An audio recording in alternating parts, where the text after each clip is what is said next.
அடுத்த ப்ரோமோ என்னன்னு பார்த்தீங்கன்னா, விஜய் கிட்ட வந்து காவேரி கோவமா நடந்துக்கிறாங்க. உடனே விஜய் பார்த்தீங்கன்னா, அவங்க வீட்டாளுங்க மேலலாம் கோவப்படுறாரு. இப்ப சந்தோஷமா, "இதுதான் நான் சொன்னேன். நீங்க கேட்டீங்களா? எனக்கு நல்லது பண்றேன்னு எப்படி பண்ணிட்டீங்க பாரு" அப்படின்னு சொல்லி ரொம்ப கோவப்பட்டுட்டு, காவேரிய போய் சமாதானப்படுத்தி, "இது மாரி என் ஒய்ஃப் வந்து உயிரோட இல்லங்க. நான் சும்மா தான் அப்படி சொன்னேன்ற" விஷயத்த சொல்றாரு.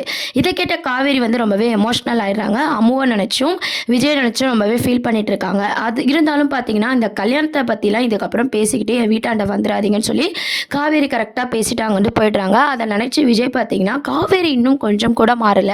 5 வருஷமா ஆயிருந்தாலும், பழச மறந்திருந்தாலும், பழைய காவேரியோட கேரக்டர் அப்படியே இருக்கு.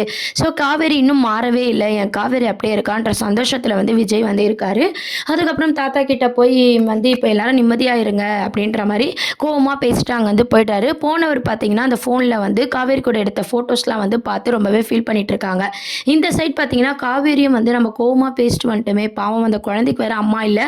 இவரு வந்து ஒய்ஃப் உயிரோட இருக்காருன்னு நினச்சு நம்ம இப்படி பேசிட்டோமே, ரொம்ப பேசிட்டோமோ அப்படின்ற மாரி யோசிக்கிறாங்க. தப்பு பண்ணிட்டோமோன்னு சொல்லி ரொம்ப யோசிச்சு தூக்கம் வராம பார்த்தீங்கன்னா, காவேரி வந்து புலம்பிக்கிட்டே அப்படியே யோசிச்சுன்னு இருக்காங்க.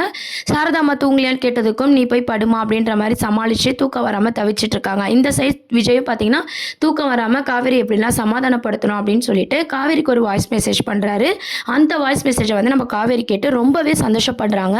ஆனா, அந்த சந்தோஷத்த வந்து வெளிய காட்டாத மாரி கொண்டு வராங்க. ஆனா, அவங்க முகத்துல இருக்கிற சந்தோஷத்த பார்த்தீங்கன்னா, சாரதாம்மா வந்து அழகா நோட் பண்ணிர்றாங்க.